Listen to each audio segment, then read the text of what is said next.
नमस्कार दोस्तों, ज्योतिष का सफर में आपका स्वागत है। ये हमारा 203वां एपिसोड है जिसका नाम है आपकी पत्नी आपका संसार। पत्नी का कारक शुक्र है और शुक्र नहीं होता तो हर इंसान का जीवन फीका होता। शुक्र रंगीनियों का कारक है। शुक्र के पास 64 कला है, जैसे गाने की कला, संगीत कला, चित्रकला। दुनिया की सारी कला शुक्र के अधीन है। पूरा बॉलीवुड शुक्र के अधिकार क्षेत्र में आता है। कोई भी फैशन बॉलीवुड से ही आता है। शुक्र जेवरात और डायमंड का कारक है। बॉलीवुड में न संकोच होता है न शर्म।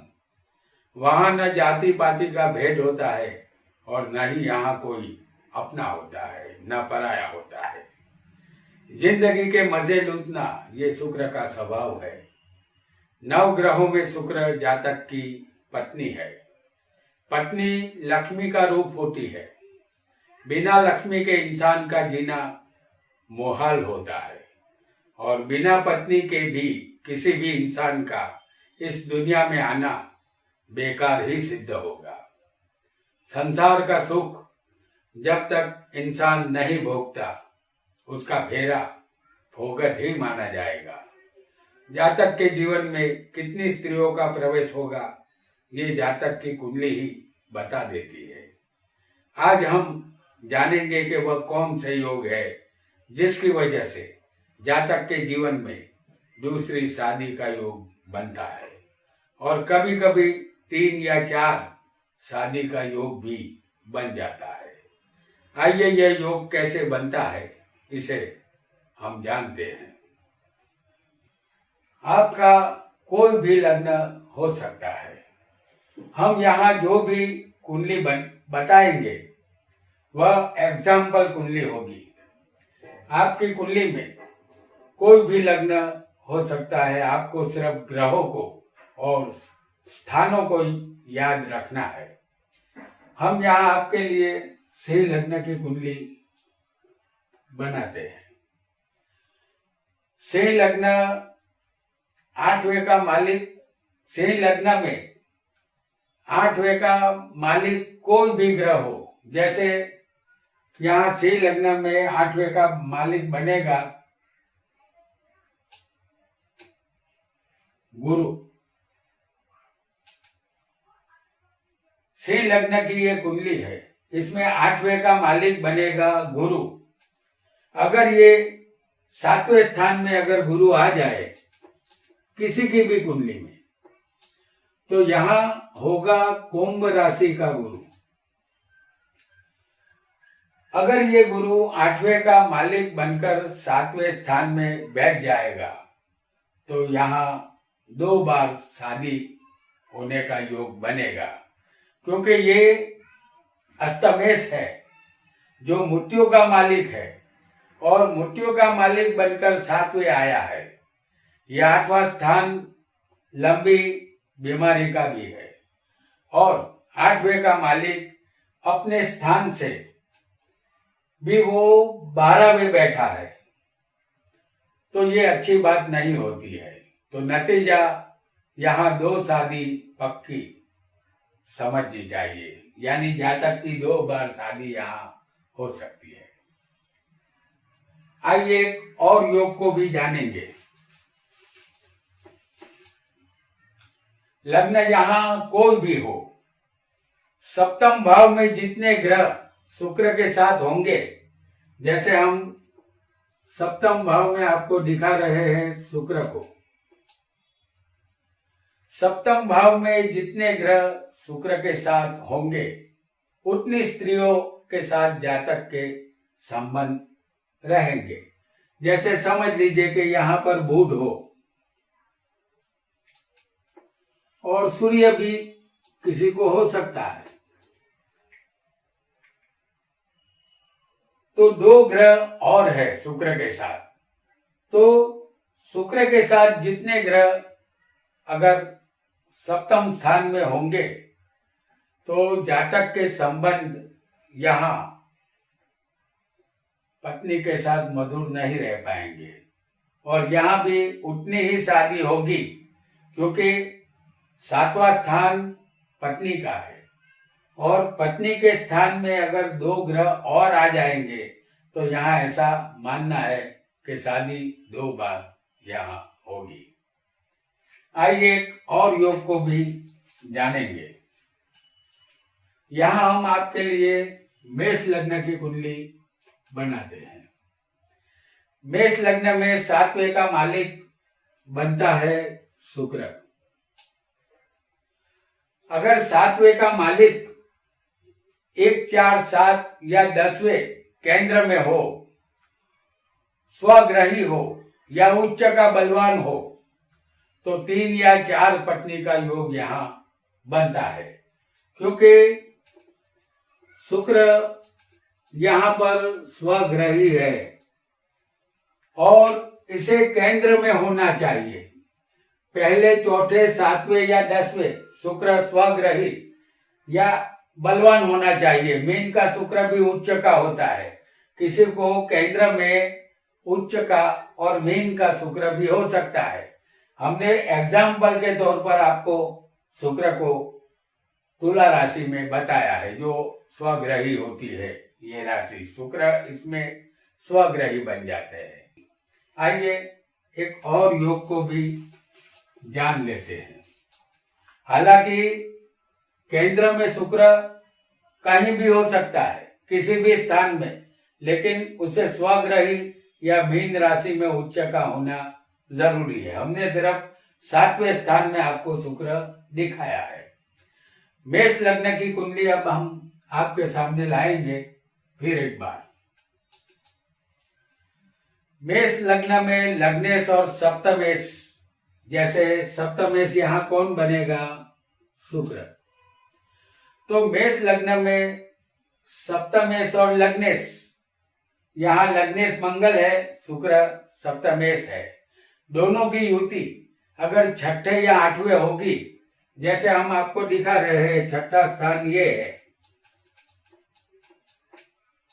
लग्नेश यहाँ मंगल है और शुक्र यहाँ सप्तमेश है। किसी को मंगल शुक्र 8वें भी हो सकते हैं।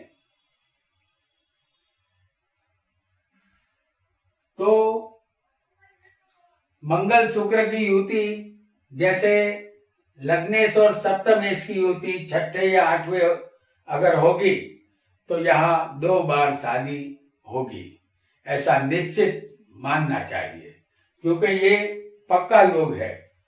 सप्तमेश का यहाँ जाना बिल्कुल अच्छी बात नहीं और सप्तमेश का मृत्यु में जाना भी अच्छी बात नहीं होती, और लग्नेश भी उसके साथ मौजूद हो तो ये योग अच्छा नहीं माना जाता। यहाँ पर भी 2 शादियां हो सकती हैं। आइए आगे बढ़ेंगे और एक नए योग को जानने का प्रयत्न करेंगे।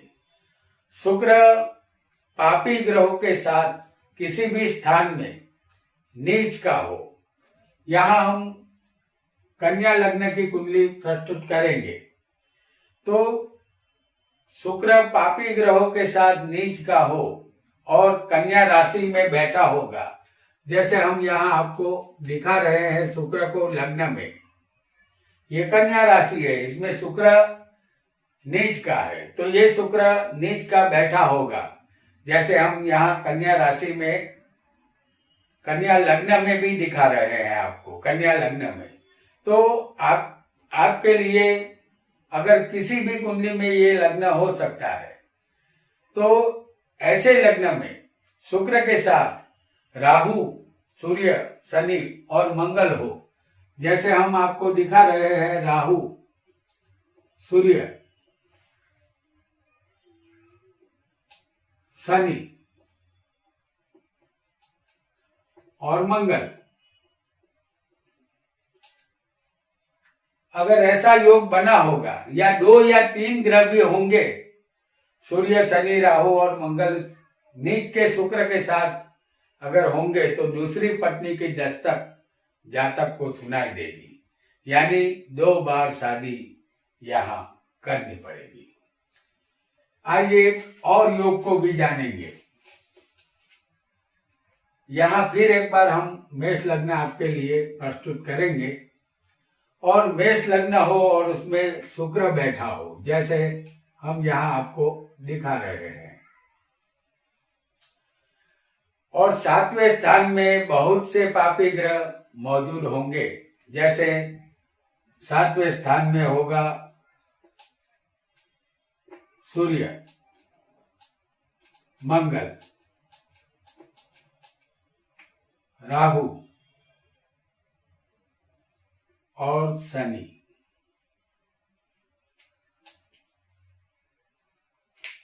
तो 7वें स्थान में सूर्य, मंगल, राहु, शनि जैसे पापी ग्रह बैठे हैं, और इन ग्रहों पर सप्तम में शुक्र की दृष्टि है।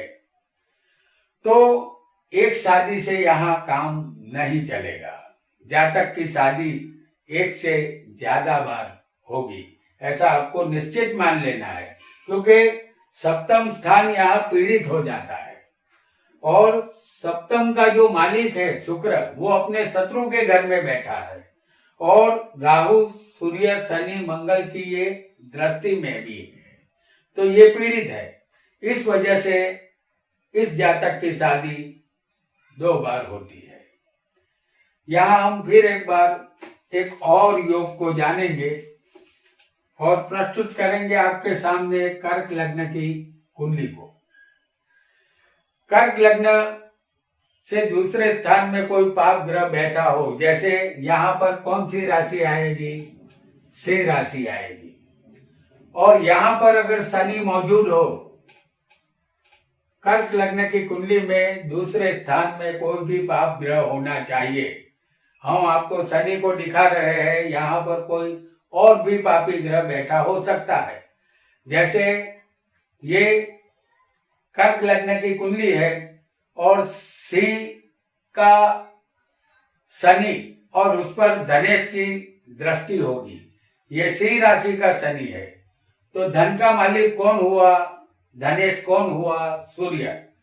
तो यहाँ पर हम देखेंगे, यहाँ पर जो राशि आएगी वो कुंभ राशि होगी, और सूर्य यहाँ पर शत्रु की राशि में बैठा होगा, और ये धनेश की दृष्टि दूसरे स्थान पर आ रही है। ये सूर्य है जो कुंभ राशि का होगा, जो 8वें बैठा है, जिसकी 7वीं दृष्टि होती है। अगर जातक की कुंडली में ऐसा योग हो तो 3 बार शादी का योग ये कराता है, यानी कि जातक 3 बार अपने जीवन के दरमियान शादी करता है। आइए आगे बढ़ेंगे और एक नए योग को जानेंगे। यहाँ हम फिर एक बार मेष लग्न की कुंडली आपके लिए बनाएंगे। मेष लग्न 7वें स्थान में 6, 8, 12वें के मालिक, जैसे 6, 8, 12वें के मालिक कौन होंगे? छठे का मालिक होगा बुध, 8वें का मालिक होगा मंगल, और 12वें का मालिक होगा गुरु। तो यहाँ पर 6, 8, 12वें के मालिक, जैसे हम आपको दिखा रहे हैं बुध, जो सप्तम स्थान में होगा, और यहाँ होगा 8वें का मालिक मंगल, और 12वें का मालिक होगा गुरु।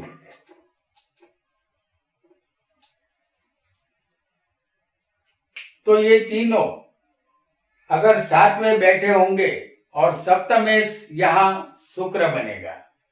इस स्थान का मालिक जो पत्नी का स्थान है, उसका मालिक है शुक्र, और ये शुक्र 6, 8, 12वें में से किसी भी स्थान में चला जाएगा। जैसे हम आपको अष्टम स्थान में दिखा रहे हैं शुक्र किसी को भी सप्तमेश होकर छठे भी हो सकता है, 8वें भी हो सकता है, और 12वें भी हो सकता है। और 6, 8, 12वें के मालिक 7वें बैठे हैं। तो हमें जान लेना है कि यह योग 2 या 3 शादी का योग है। ऐसे योग बनने से जातक को अचूक दोबारा शादी करनी ही पड़ती है।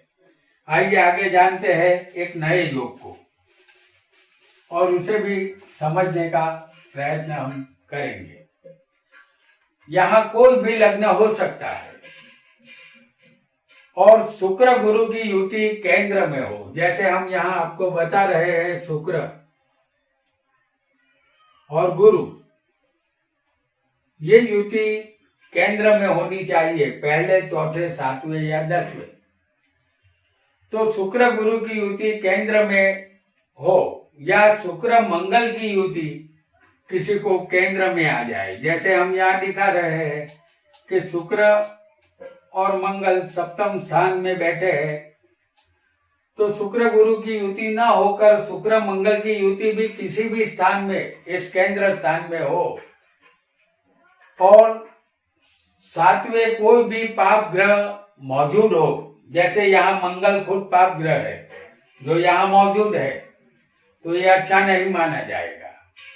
तो ऐसा कोई भी पाप ग्रह मौजूद हो, या हम ये समझा दे आपको कि शुक्र मंगल की युति तो है ही, लेकिन यहाँ पर कोई शनि जैसा पाप ग्रह बैठ जाए तो जातक की शादी एक ही बार होगी, लेकिन एक अन्य स्त्री से गुप्त संबंध यहाँ जरूर होंगे, ऐसा हमें निश्चित मानना है। आइए आगे बढ़ते हैं और एक नए योग को जान लेते हैं। कोई भी लग्न हो, मंगल 12वें बैठा हो, यहाँ लग्न कोई भी हो सकता है किसी का, लेकिन मंगल 12वें होना चाहिए। तो मंगल 12वें हो और 7वें या 8वें पाप ग्रह बैठे हो, जैसे सप्तम स्थान में राहु और शनि होगा और अष्टम स्थान में होगा सूर्य। तो 7वें राहु और शनि हो और 8वें सूर्य, ऐसा योग भी जातक को 2 बार शादी करने के लिए मजबूर कर देता है। मंगल का 12वें होना जरूरी है और सप्तम स्थान में राहु और शनि या कोई भी ग्रह उलट सुलट हो सकते हैं, या राहु के साथ सूर्य भी हो सकता है, शनि 8वें हो सकता है, लेकिन मंगल को 12वें होना ही चाहिए। राहु और शनि या समझ लीजिए 7वें या 8वें कोई भी पापी ग्रह मौजूद होने चाहिए। तो ऐसा योग भी 2 शादी करने के लिए जातक को विवश करता है। तो दोस्तों, आज हमने जातक को कितनी पत्नी मिलेगी ये जाना। आज इतना ही। आपका बहुत बहुत धन्यवाद।